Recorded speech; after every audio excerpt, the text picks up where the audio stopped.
Welcome to Quality Perks, the podcast that not only delves into the intricacies of contact center quality management, but also uncovers the personal stories of industry leaders. Brought to you by BPA Quality, your trusted partner in enhancing customer experiences.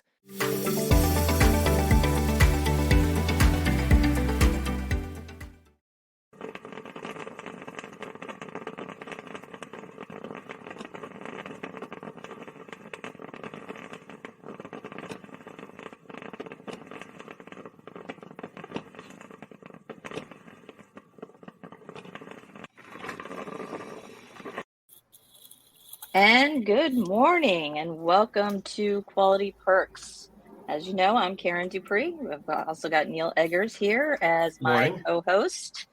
We have invited some great folks from Christine Clarson and also Steve Hyde. And we are specializing in our discussion today on healthcare and the call center industry. But first, as we start off every discussion, what are you drinking? Who goes first? All right. You can go first. I'll go first. I'm drinking Indian River Coffee Company. It's a local coffee company here in Melbourne, Florida, and it's hot out. So I've switched to iced coffee. So it's in this mug today. Excellent. Well, I'll go next, and I am not a coffee drinker, so I'm going to be letting the side down, but I'm promoting the side of the tea drinker. So I've got my mum mug today as well, because it's Mother's Day weekend. Happy Mother's Day. Thank you all. So I have my mum mug that my son gave me. And I drink English breakfast tea. I like my Twinings English breakfast tea. So that's what I'll be sipping along today. I love that. I do have it with milk and sugar as well, the British way. Do you have your biscuits with it? In the afternoon, I might have a little biscuit with it as well. Yes, or a scone. Yes, just to keep it all traditional. So the afternoon. So a running theme here is how many cups of tea do you have throughout the course of a day? Well, it could be 3 or 4. You know, like 2 in the morning and maybe 1 or 2 in the afternoon. Yep. Gotta have your tea. You're on my side of the fence. We've had some guests on who it's only 1 cup, but I'm like throughout the day. Throughout the day, you gotta have it. You know, colder days, you want more tea than others. But I don't like the iced tea. I'm not into the iced tea. It's got to be piping hot tea. Very nice. And Steve, what do you have? Well, I'm done. So I've just got the empty cup here. What is it? It's one of those ones that doesn't let the heat off. So I can nurse a single cup of coffee for several hours because I like it hot. But I'm boring. I have Kirkland Signatures K-Cups. Pacific Bold in bulk. The easiest to do. I'm pretty unadventurous there. And I typically like creamer with a side of coffee. So cinnamon, vanilla, coconut, any of the good flavors, I like to brew coffee. That's not coffee. Karen and I have had this discussion on it. When you put all that in there, it's not coffee. That's dessert. That's what that you have dessert. Eat dessert all day. That's exactly. Probably why. Yeah. So yeah, I'm a 1 cup per day. Occasionally, I may have a second cup, but it's got to be decaf. I've learned as I've gotten older, I can't do too much caffeine, and I just get a little too jittery. Right. So like my 9-year-old running around the house? Yes, I've already switched over to my water. So all right. I'm good there. Good for you. And I'm actually drinking San Francisco Bay hazelnut cream in my little what is this? A compostable only K-cups. So, you know, I'm not adding to the global warming because of my coffee addiction. And what else is in there? Let's hear all the things that what creamer are we going with today? Well, I always go with my vanilla almond milk creamer. So good. And I'm a mom too, but I'm a sports mom. Mother's Day. Happy Mother's Day. So I'm either eating, sleeping, or driving to practice, or used to. Now that my daughter can drive, I don't have to do that anymore. Oh, that's fun. Yeah. Very nice. Excellent. Well, So we've got two Pacific Northwest coffee. Steve, yours is from Pacific Northwest, and Karen, you're from the Pacific Northwest. We're strong coffee region, I guess. Yes. Mm-hmm. Well, it's funny. It's like I can't drink weak coffee, even though I douse it in creamer. It's still got to be strong, bold, flavored coffee. Yeah. We had a vet on was our last guest, and we'll have to poll her. She's our resident coffee expert to see how she feels about all this. But we can transition into our regular conversation now that we're done talking about your coffee desserts. So to kick us off, I guess as we've been preparing for the show, and both of you have extensive experience in the healthcare industry. Was looking if you could share with us how healthcare call centers are different from traditional call centers. Yeah, so, great question there, Neil. So, the healthcare call center, it is typically more focused on engagement with the patient, and their experience, rather than traditional call center metrics, and handling as many calls as possible in the shortest amount of time. And I'm sure everyone knows that, healthcare can be very complex. You have doctor's offices and clinics and hospitals. And, there's also the insurance companies and the PBMs to consider that all manage, and impact a patient's care. So, for example, there are many different avenues to just fill a prescription. We have the brick and mortar pharmacies. We have specialty pharmacies. There's mail order pharmacies, and now we've got online pharmacies. I mean, who knew there were so many pharmacies out there? And then you've got your insurance, and they may allow you to, fill a prescription at, any of these pharmacies, or there might be selective, and only some of them are allowed for the particular medication that you want to get filled.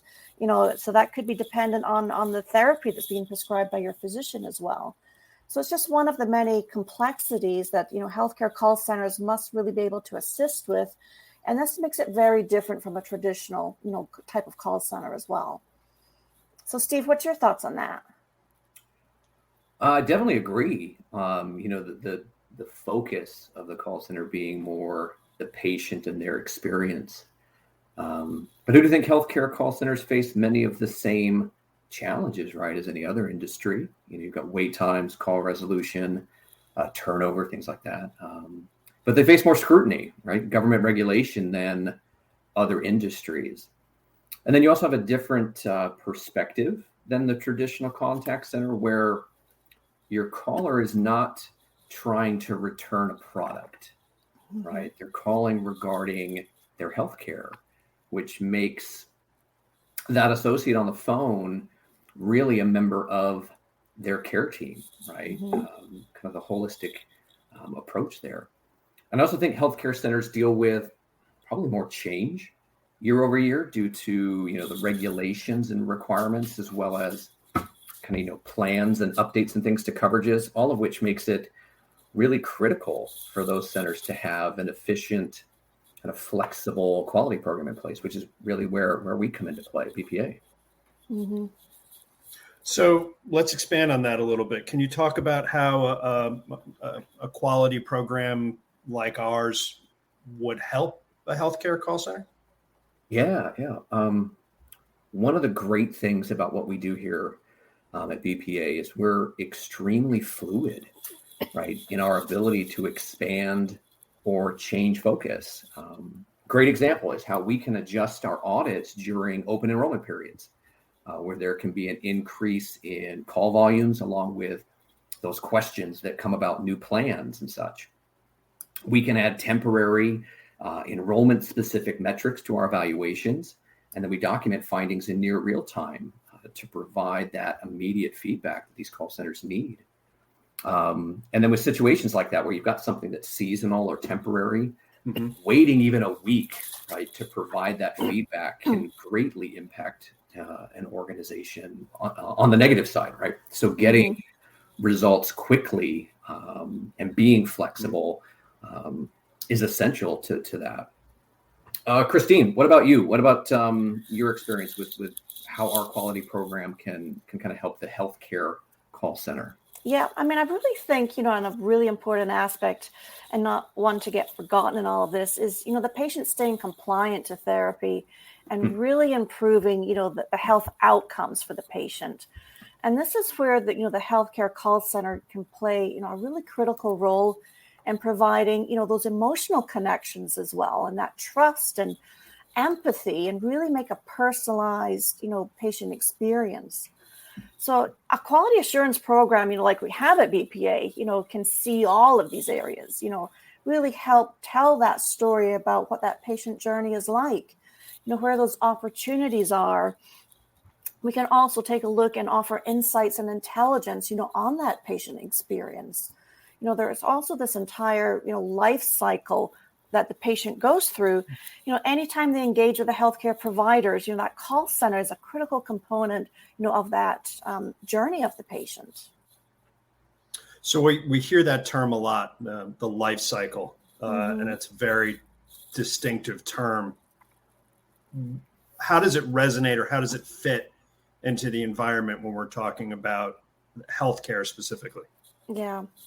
So healthcare, the call centers, they support almost every stage of care, that the patient goes through. And you can really think about this probably in two phases. I mean, the first phase is that pre-service or the pre-care items, like enrollment, that benefit coverage questions, quoting copays and deductibles. What are those out-of-pockets? Obtaining authorizations, for services, those prior authorizations that need to go in. And then the second phase is your post-care activities, that can include, the billing and reimbursement. How do we pay for all of this?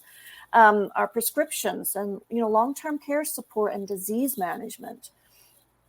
And we've also got the follow-up that is needed with doctors and nurses, and, don't forget the pharmacist in that equation as well. So there's so many facets, to this life cycle, which is why, it's so critical and so important for these call centers to really provide that high quality, service to their members. So that was a lot of steps. So a lot of different aspects that go into, the first and the second phases, the items that you were mentioning, a lot of variables that exist in an interaction. So I guess what would be the biggest challenge or risk to a contact center out of those items that you mentioned, or the different phases of the calls, and how would a quality program help mitigate that? In your experience, how have you seen a quality program mitigate those different variables? Well, I think there's a lot of challenges, not just, a singular challenge that stands out. The first thing that comes to mind really is on documentation, right? Anytime a member or a provider calls about anything pertaining to their care, the associate has to document it. Everything they quote, everything estimated, stated, you name it, it's got to be documented. This is definitely the biggest area we provide insight on.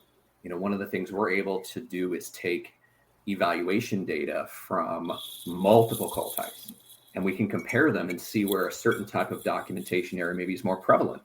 And then we can provide suggestions for how to reduce them. I'd say another challenge is on the HIPAA side, compliance. All that information being shared over the phone is reliant on proper caller authentication. These call centers hear from spouses, children, power of attorney, you name it. It's not always the patient that's making the call. So the importance of verifying the identity, right, of the caller, or confirming who information can be released to, cannot be, understated at all. And then maybe one final thing, because Christine got me thinking about this with the prescription, the pharmacy side.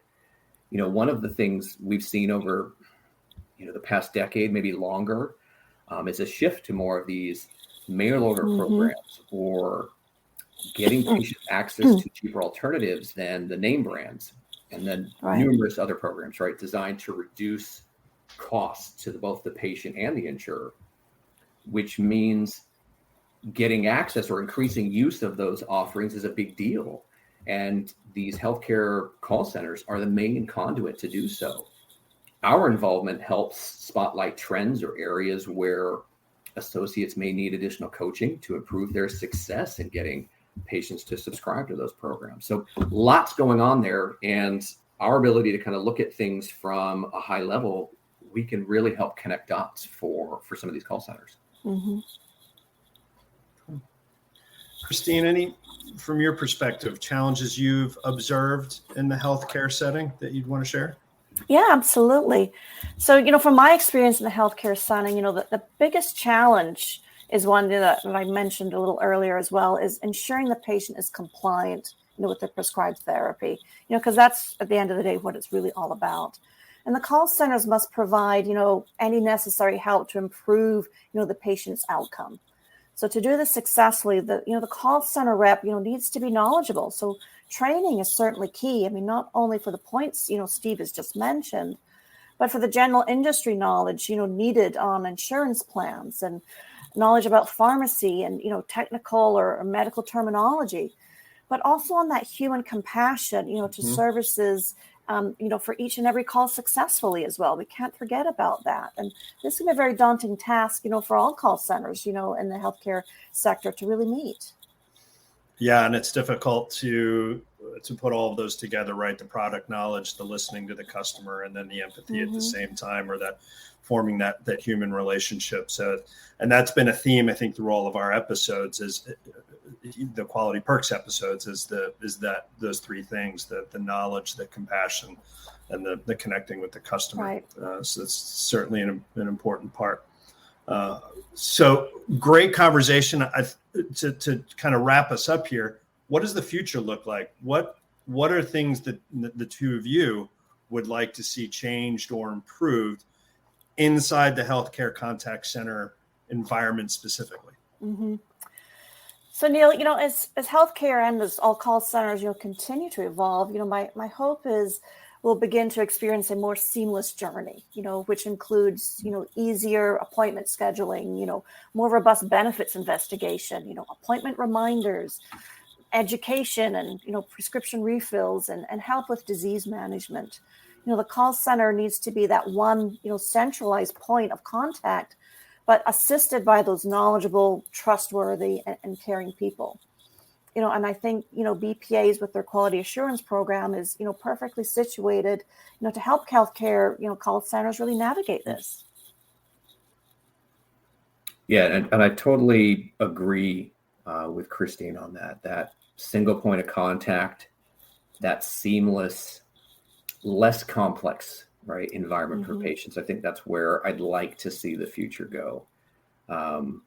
That continuation to try and simplify things for members, reducing the barriers, roadblocks, which aren't necessary, identifying what is regulation or what's required by regulation versus maybe something the provider or insurer thinks is necessary, but may not be. Anything which can be eliminated, simplified, makes that call center job easier, right? And would allow those associates to focus more energy on the patient, kind of what we've been talking about, that patient experience.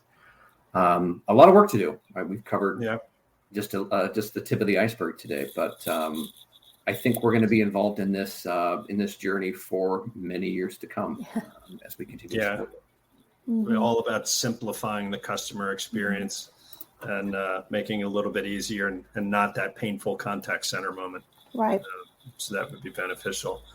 Christine, Steve, thank you so much for your expertise and insight. You're welcome. Thank you for coming on the show. Karen, as always, it's great to work with you. Absolutely. And we will see you on the next episode of Quality Perks. Have a great day, everyone. Have a good weekend. Happy Mother's Day to everyone out there. Thanks, everyone. Thanks for you. joining. Bye-bye. Bye.